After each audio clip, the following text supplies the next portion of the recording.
My name is Rebecca Rouse. I go by Becky Rouse. I work as an adjunct professor at Tulane University, Emergency and Security Studies. So you are obviously incredibly familiar with emergency management and inside FEMA. A lot of folks, this is probably their first time interacting with this level of emergency management at FEMA. So from a newbie's perspective, what are some of the things that people need to really focus on doing and kind of figure out what emergency services actually do in a situation like the wildfires?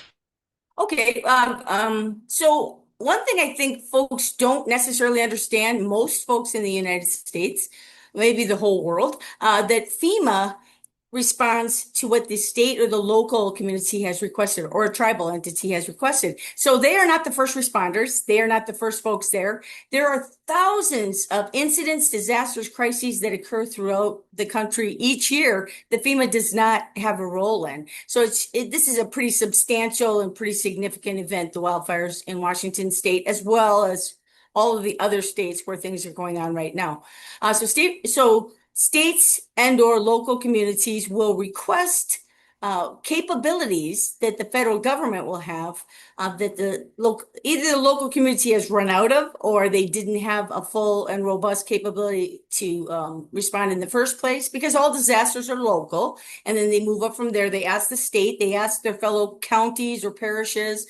The states will inquire with other states and to see who's got capabilities they can loan and or get paid back for the use of. And so FEMA often comes in these major disasters with a certain number of really specialized capabilities, which includes I'm going to get it wrong, so I'm going to read it to you. So that's going to be messed up. They have the fire, I invert it all the time, Fire Management Assistance Grant, FMAG. We love acronyms, right? At the feds. That pays or reimburses the state or local community for 75% of their firefighting requirements. And that might include other personnel, it might include fire camps, it might include equipment, vehicles, things that are specialized for that kind of service. FEMA also musters or gets to rally, if you will, brings in other federal resources, which includes something like a search and rescue teams. Again, we, the folks there in a local community where there's a fire, or we're seeing it in our neighboring community, and we think folks just come out of the woodwork and sort of show up. Maybe they do, but the more organized and efficient response is a coordinated effort, and FEMA will then have folks either within their their stable of resources, if you will, their capabilities, or they will call upon I'm making this very simple, call upon the other federal entities who would provide specialized capabilities, such as search and rescue or drone damage assessment, aerial photography, whatever kinds of things that somebody might need. FEMA might not actually be able to do or do those kinds of services, if you will, but they can certainly get their hands on folks who can. Absolutely. And the FMAG, the fire department, the fire grants that I'm also going to mess up the acronym for, that is completely different than the funding that helps reach individual residents, correct? Right. We have public assistance capabilities or services, if you will, um, goods and services, perhaps, and then we have individual assistance. Folks are always going to be asked to talk with their insurance provider first. Absolutely. In fact, there was a time, I don't think it's true any longer, but that FEMA would say before you talk, if you haven't talked to those folks, then don't come to see us until such time as you have. Now, there is probably much more orientation toward, look, we want to help survivors, whatever that is. We want to help them evacuate. We want to help them recover. We're talking about response and recovery, then mitigation for the future. Recovery it starts the second that the incident or crisis begins, and it goes until how long? It could be weeks, months, years, decades, depending on what the crisis is. So FEMA offers individual assistance, and that is something that the community and or the collection of organizations that are assisting will put together a survivor assistance center, or they will go out to folks' homes Now, if you have a wildfire, homes are often gone. I'm not going to be able to go and find somebody whose roof is damaged and things like that. So a hurricane might be different, a flood might be different, etc. But in a wildfire, generally, you would open a center, you would bring the folks there, and they would talk through with something of a case manager, if you will, who will assist them in determining what the different needs they might have. Um, they certainly are going to look at short-term needs. Do I need a place to stay? Do I have pets? Do I have children? Do I have any family in this area? Do I have access and functional needs requirements so that maybe I need an oxygenator or maybe I need hospitalization or whatever it might be. There's not just FEMA, but there's a whole collection of volunteer organizations, generally called VOAD, if you're familiar with that acronym, VOAD, Volunteer Organizations Active in Disaster. Amazing, stunning groups of folks who do everything from donations and volunteer management to assisting with all these kind of little more niche needs that folks have, to helping find the folks who are going to fill sandbags, find provide the meals for the first responders or for the folks who've been evacuated, help locate veterinary services, everything you can imagine, everything you can think of. Absolutely. So you touched on this earlier, but just like in a nutshell, I grew up in Oklahoma. You just had a tornado. Tell me a little bit about the unique challenges for wildfires, especially since, these fires aren't out yet. Right. I lived in Colorado during 2012, 2013, the Waldo Canyon fire and the Black Forest fire. Those were two enormous, devastating, significant fires down in the El Paso County area and the surrounding area. And we lived at the time, my husband and I, in a log home. And so we, for all intents and purposes, surrounded by dense trees, lived inside of a tree. And we knew that mitigating for that kind of emergency was going to be extra challenging. So you're limited even in what you can do. You're not going to cut the whole forest down, and you standing outside with a hose doesn't work, these kinds of things. So we did a lot of planning. My husband was absolutely terrible, and he would laugh to hear me say this, at following my instructions whenever I was gone and how you get the cats in the kennels and everybody. He was terrible. The one fire he saw coming across the field one day, he's calling me and he's like a 6-year-old boy having the greatest time watching a fire head toward us. So saying all that, it really is important to know that you live in an area that may or may not be prone to wildfires. Louisiana, of course, where Tulane is, and my kind of second home, if you will, experienced wildfires not that long ago, and it was not a common occurrence for them. So to have an idea of what do we do in what can be a very terrifying threat or hazard that's coming toward you, you usually have, if you have some sense of, am I in oftentimes the community will make a map. And I'll know that I'm in this zone and I've got this much time before we would expect the fire to reach where I live. And so now I have some opportunity to pack up some things and have them ready, maybe packed in my car. I might have my personal documentation that I want to keep, my strong box, my pictures of my children, whatever kinds of things I think might make the most sense to keep or have on hand. There's many lists on ready.gov that FEMA offers, the states offer. Tulane University Emergency and Security Studies page has got a great packing list, a go kit. But you also say, well, look, if I've got 3 hours before I have to get out of there, this is the stuff I need to worry about taking. But you don't stand there at the refrigerator reading the list while the fire is coming. It's a little bit late on that. So in some cases, you say a fire is coming.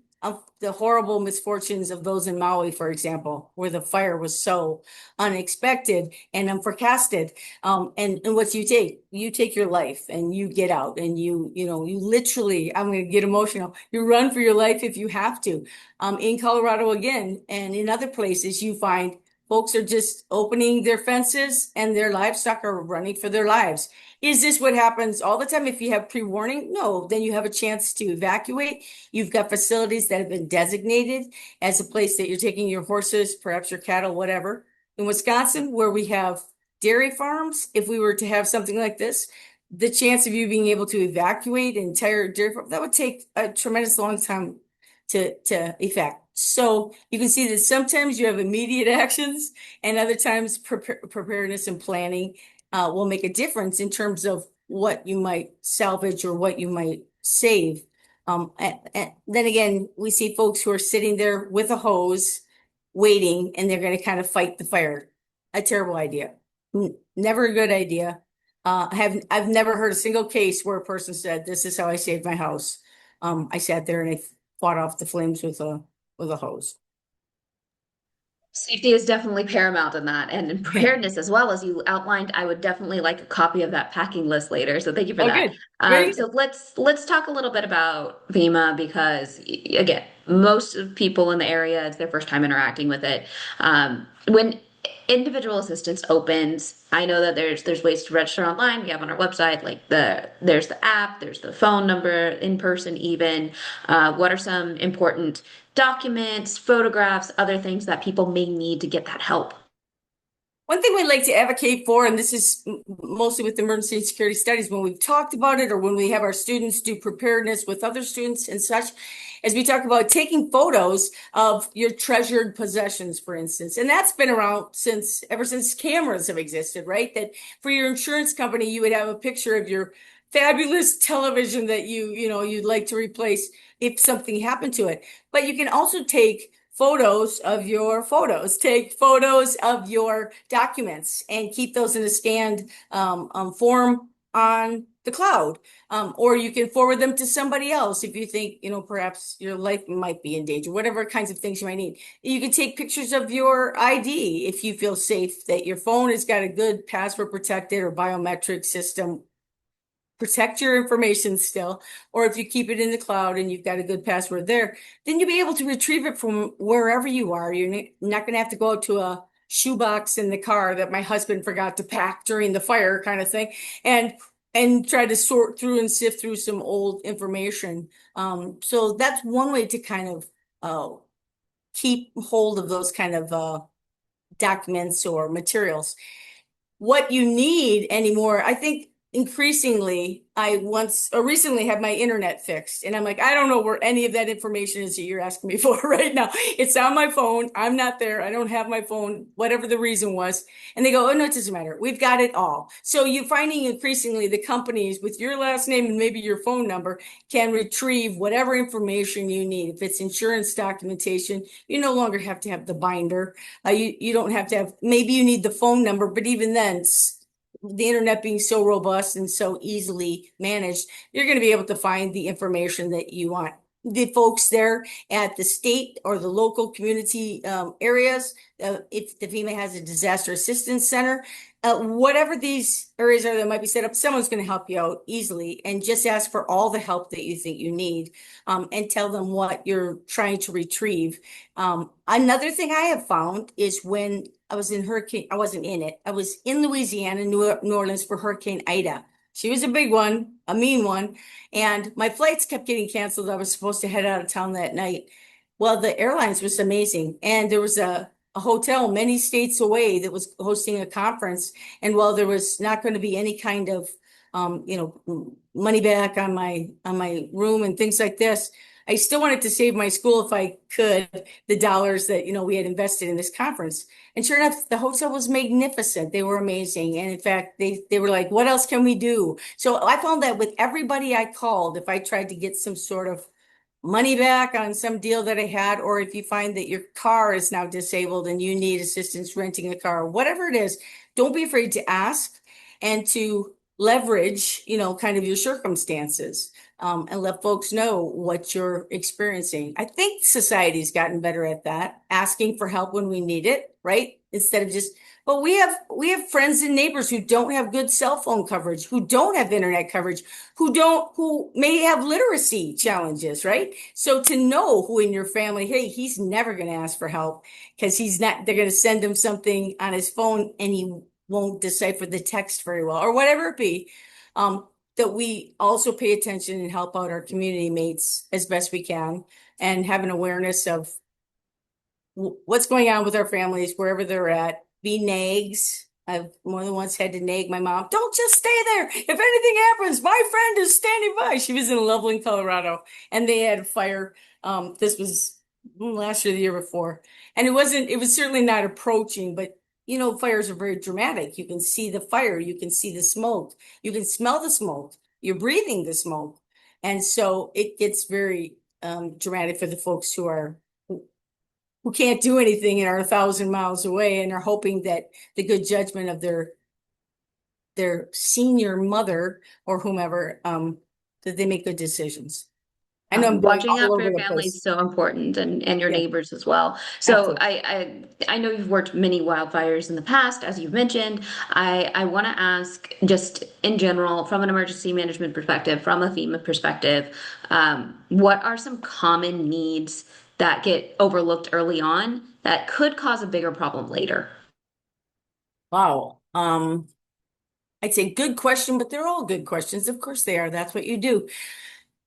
I think about the kinds of lists we've seen where we're preparing for something, right? So if I'm going to prepare my home, and I've had conversations with emergency managers who work in very different capacities than I do, and I go, why do I need 3 cases of water if I am in a tornado? And now my house is gone. That and all that water had stacked up in my basement that I was rotating the stock. It doesn't do me any good here in Wisconsin, and a very unexpected event, the tornado takes homes. Would that whatever I had prepared long gone? Yes, yes. My answer is yes. The We can't necessarily always know if each one of the resources that we've kind of set aside and planned for is going to be useful. On the other hand, we're pretty sure that if you live in a prone city like New Orleans, which also gets desperately hot, terribly hot, water is going to be extremely valuable. And you're going to, if you have cases of water or if you're able to break into your water heater, I would always fill my bathtub when the storms were coming so that my pets, or if I need water for some other reason, at least we'd have that water in the event we weren't able to get more. But also have cases of water. But guess what? Not everybody can afford to just warehouse cases of water or food stocks or whatever kind of things they might need and rotate it and they have busy lives and maybe they're not really keen to think about the next disaster. And they're certainly not going to be necessarily thinking about, I better get those 3 cases of water and put them in the car as I'm getting my cats in and my dogs in and running for my life. So something I say that because every resource that you can look at, and the lists are very comprehensive, and they will tell you these are the things you need to bring. A lot of folks will advocate for cash. This becomes tricky in its own way. Should I have cash? How much cash should I have? How am I securing that cash? If I am wading through floodwater to get to my vehicle or to get into a raft with somebody who's come by and I've got hundreds of dollars in my pocket, is this making the most sense? If I have hundreds of dollars in my house, yes, go ahead and take it. But am I going to be secure? Where am I sleeping tonight? Where's my wallet going to be when I'm doing these different things? That sounds like a silly thing. That's the old cop in me thinking that way. But maybe if you have a debit card, it makes more sense. And again, or if you have a credit card, that makes more sense than taking cash or keeping, hundreds of dollars of cash in a strong box. That again, if I'm wading through a flood to get into a raft, I'm carrying my 50-pound strong box with me. It might not make sense during that kind of a crisis, to have gone that way. In terms of the debit card, though, I have met folks, and New Orleans is a great place to learn about a wide variety of folks and what their challenges are. And one gentleman says, I don't have a credit card. I don't have a debit card. I just don't have access to that kind of banking service for a variety of reasons. So nothing is just simple. But some way to pay for things, if possible. You're not paying FEMA. You're not paying anybody hanging around FEMA. You're not paying somebody who's going to help you do your laundry if they've rolled in with the Tide truck or something. If somebody asks you for money for that, go check with somebody. Nobody should be charging the survivors of a disaster for these kinds of services or goods. Great, thank you so much. Got checked on my mute there. Yeah. So just really quick here, I want to make sure that I respect your time. Tell me a little bit about, people who are experiencing these wildfires. They're interacting with FEMA for the first time.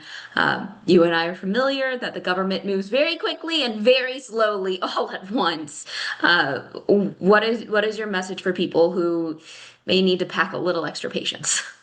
Well, that too is a great question. And having been a FEMA employee and wearing the FEMA shirt, not everybody is excited and happy to see you. And sometimes your reputation precedes you. I found the FEMA folks stunning, amazing. I mean, I don't work for FEMA anymore. I have no reason to sugarcoat how much I love those folks because they're all doing the best they can and they're doing a tremendous job. And they're emotionally invested too. I mean, they're seeing some pretty traumatic and terrible things as well.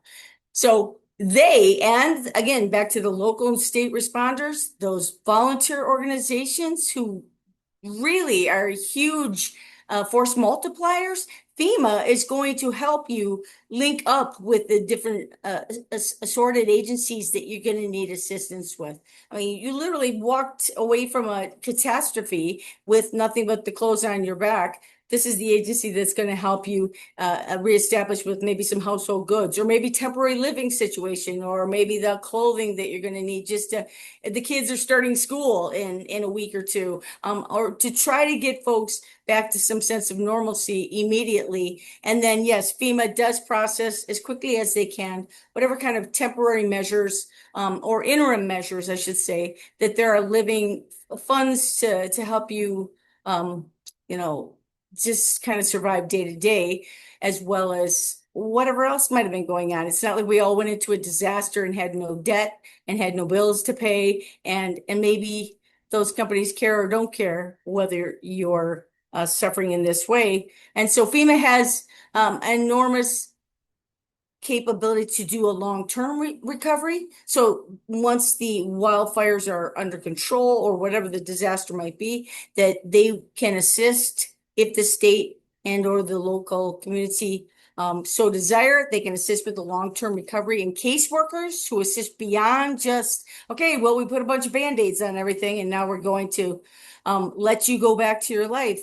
They will see longer term needs to include things like now they don't have a vehicle or now they were going through some legal issues when all this happened. Whatever kind of really unusual, unexpected things that have occurred, they take quite a good survey or sort of address all of the things that might be going on in life when they sit down and talk with folks, and then they start parsing out, what, who can assist, what kind of assistance is going to help, what kind of assistance meets this person's belief or value network, right? That I'm a good Catholic and therefore I really want to be, whatever might be my preferences and what the different organizations can offer and how long they're going to be in the vicinity. So I don't know that I feel like on every one of these, I don't really answer your question. I just like dance around it, embroider. Right. I'm hearing, and please let me sum up and double check the point you're making. The point is that human beings are complicated, and when a natural disaster happens, they get even more complicated. Absolutely. And FEMA would love, they do have some methodologies and they do have some really amazing processes. But for us to think that somebody has flown in on golden wings and is going to make everything better, somebody's going to help you find your horse that had to run for its life, right? Will FEMA be able to assist with that? I'm not sure. I couldn't say. But can FEMA, they're going to do the best they can and they're going to make everyone a priority at the same time, if possible, and find a way to link you to those resources for all the other players who are also contributing and wanting to help. Absolutely. Well, Becky, those are all my questions. Thank you so much. Is there anything very important? Look, we could talk about this all day, right? Okay, yeah, Because that's there's good. so many people who need help right now. But do you have anything in particular that you think people should know or anything to add? I'm trying to think with wildfires. For some reason, I was getting called quite a lot, and I thought, well, I don't know that I'm a wildfire expert. It turns out there weren't any, apparently. I don't know. I mean, I was hearing from different organizations all over the world, and this was Maui mostly. But then you have the California tragic wildfires everywhere, and of course, everywhere has survived them. Here in Wisconsin, up in Peshtigo, Wisconsin, you've never heard of it, I bet you. And it has the most devastating wildfire in the history of the country, in the recorded history, that nobody has heard of. Happens the same day as the Great Chicago Fire. But because the reason it's so devastating is because there were families that were hunkered down with logging companies or logging fellas who did logging, if you will, loggers. Um, and so they couldn't even account for how many people had been there. And there was no process, no idea there would be this fire underground, even though there was fires throughout the whole north. So I guess I think about, even though we know that it doesn't seem right for us to keep saying, well, we didn't expect a fire. We didn't expect a tornado here in central Wisconsin in July. We didn't expect tornadoes in Minnesota in February 1 year, whatever it be. Well, why should we not expect anything anytime? But can you prepare for all that? Not necessarily with physical resources, but absolutely with being a critical thinker, a problem solver, light on your feet, as the Army would say, adapt and overcome. See it coming, kind of process it, practice that all the time. Just be that critical thinker who can say, this is what we should do.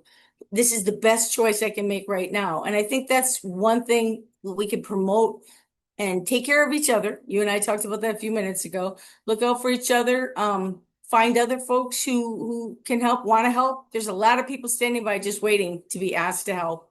And so I think everything is manageable, and solvable, sort of, if you think about it that At way. the end of the day, we certainly hope everything's solvable. Well, I Becky, get, thank you so much yeah. for your time. We really appreciate it.